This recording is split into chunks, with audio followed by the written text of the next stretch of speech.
Arla and the Pastry Alliance of the Philippines support all frontliners in the fight against COVID-19, and we encourage everyone to stay home during this time.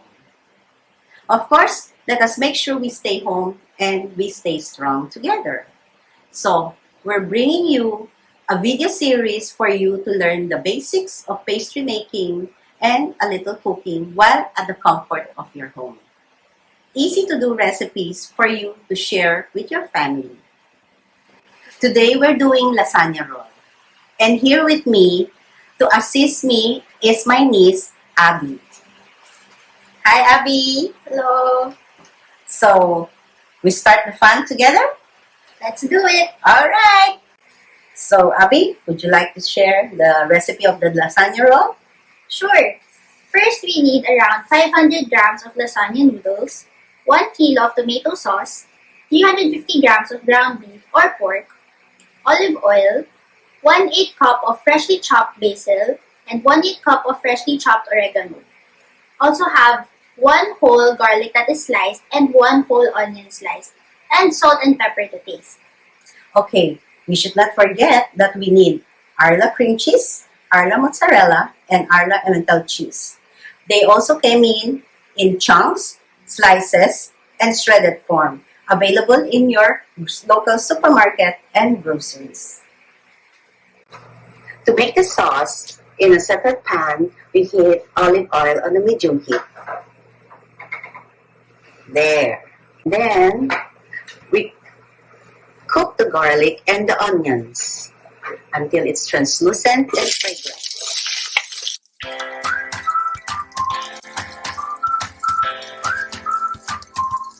We cook the onions first because we don't want the garlic to be too brown.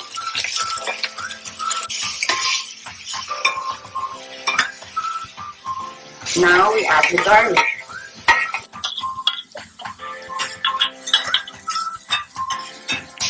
You have to cook it medyo translucent, and you can smell the fragrance of the onion and the garlic.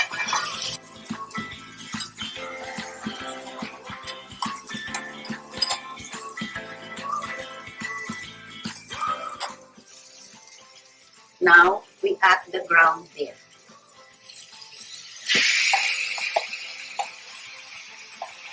So we cook until the beef is brown.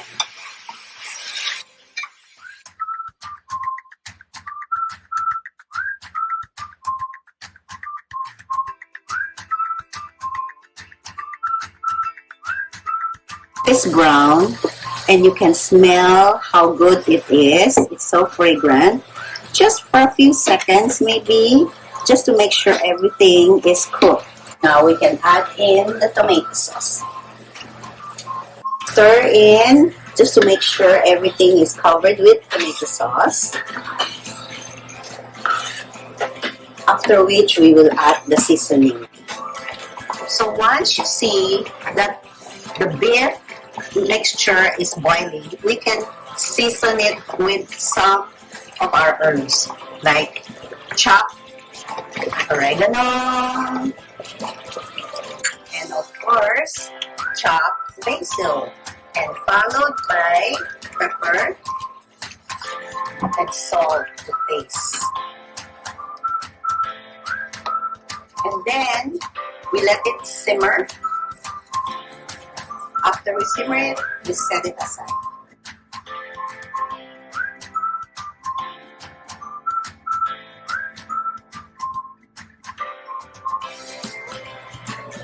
Okay, you stir, and after 10 minutes, your sauce will look like this, and it will be ready for assembly. Start with, let's grease the pan, a 9 by 13-inch pan with olive oil. Okay, so it won't stick. So we start by putting some spoons of the sauce just to cover the bottom of your pan. And then spread it out like so. Okay, so now, Abby, let's do this. This is a softened cream cheese. We will be using 3 kinds of cheese here. Abby, we have? So we have the softened cream cheese, and then some grated mozzarella cheese, and some grated Emmental cheese. Okay, so now, We To start. start assembling, put a layer of the softened cream cheese and just spread it evenly.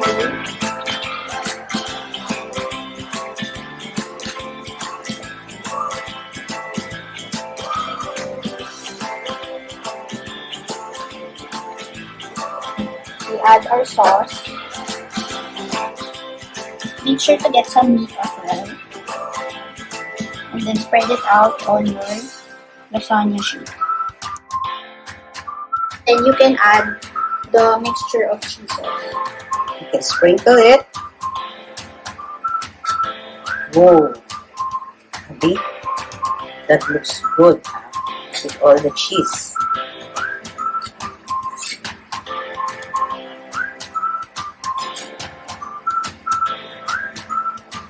Okay.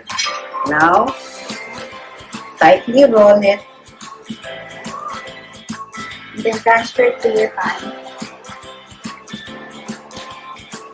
And then repeat it with your remaining pasta until you fill it up.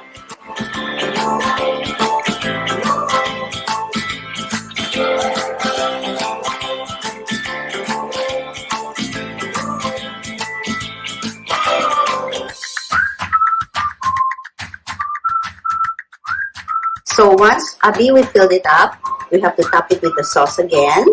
Okay. And sprinkle with the cheese. Spread, okay. Spread the sauce all over the lasagna roll. And then now, we top it with the cheese.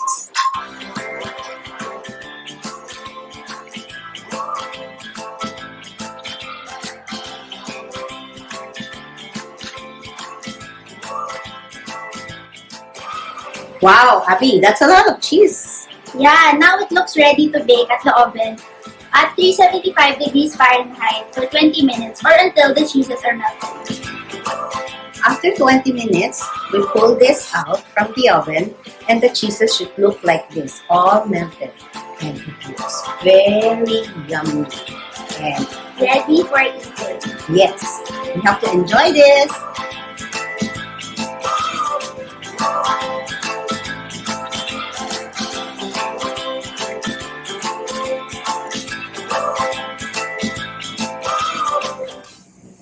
Hi, we're back. This time we're gonna do cheesecake brownies. For this recipe, we're doing two different layers. The brownie layer, which Abby, what are the ingredients? For the brownie layer, we need 1/2 cup of Arla unsalted butter, which we will soften later, 1 3/4 cups of Beryl semi-sweet chocolate chips, 1/2 cup and 1 tablespoon of Arla milk, 1/2 cup of granulated sugar, 2 eggs, 1 1/2 teaspoon of vanilla extract, 3/4 cups of all-purpose flour, 1/4 tablespoon of instant coffee, 1/4 teaspoon of salt, and some shortening or cooking spray to grease your pan later. And for the cheesecake layer, we need 8 ounce or 1 cup of Arla cream cheese, 1/4 cup sugar, 1 egg, and 1/4 teaspoon vanilla. So now that we have everything, let's get started. Yep, let's go.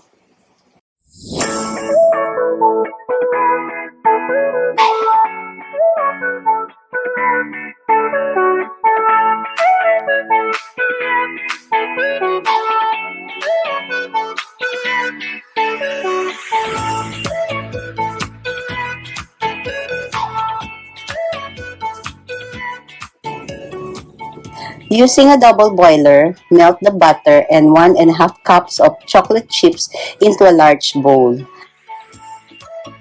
Add in the 1/2 cups milk and stir until smooth. Let the chocolate mixture cool for 5 minutes.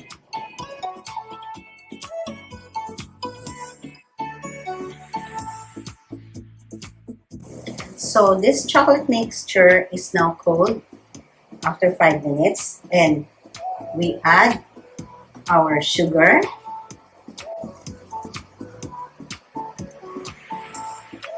Then now we can add our eggs one by one.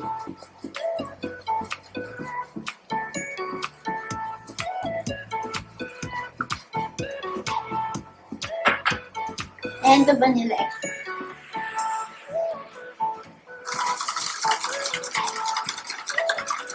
And then we can add our dry ingredients. Okay. We have here all-purpose flour. But Abby and I prefers a brownie that's more chocolatey. So we add 3 tablespoons of Beryl's cocoa powder.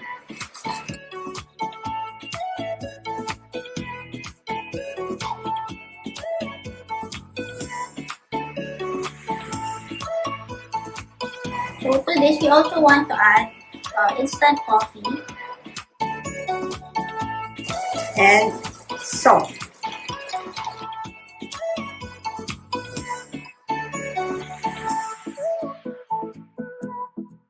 Okay, so now that it's all mixed, we want to separate about 1/4 of the batter.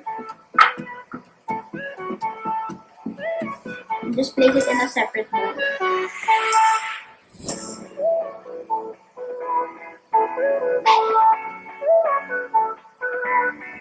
In the bowl, with the bigger amount of the batter, you want to add your remaining 1/4 cup of chocolates. Now that all this chocolate mixture is well mixed, we can now pour in to this previously greased pan.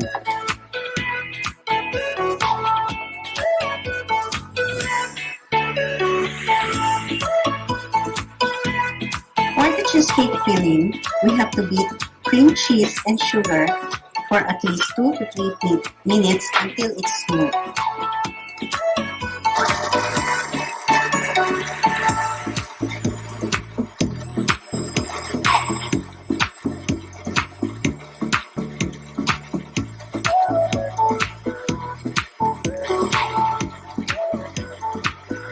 Now that it's smooth and creamy, we add 1 egg slowly.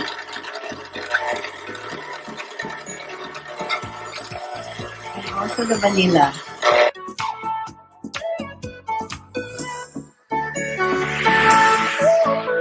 Now that the cream cheese batter is smooth and creamy, we can now add to the brownie batter. So we just pour it on top.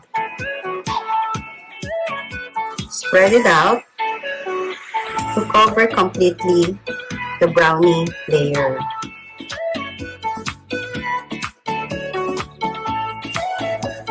So now that you've covered most of the areas of the first brownie layer with your cream cheese layer, we go back to the remaining brownie batter and we add 1 tablespoon of Parla milk just to loosen it up.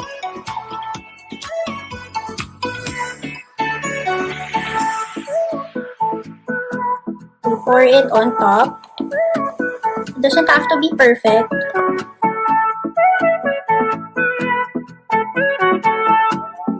Use a skewer or knife to swirl the 2 butters together. You may not see it now, but once you bite into it later, you will see the layers and the little spirals.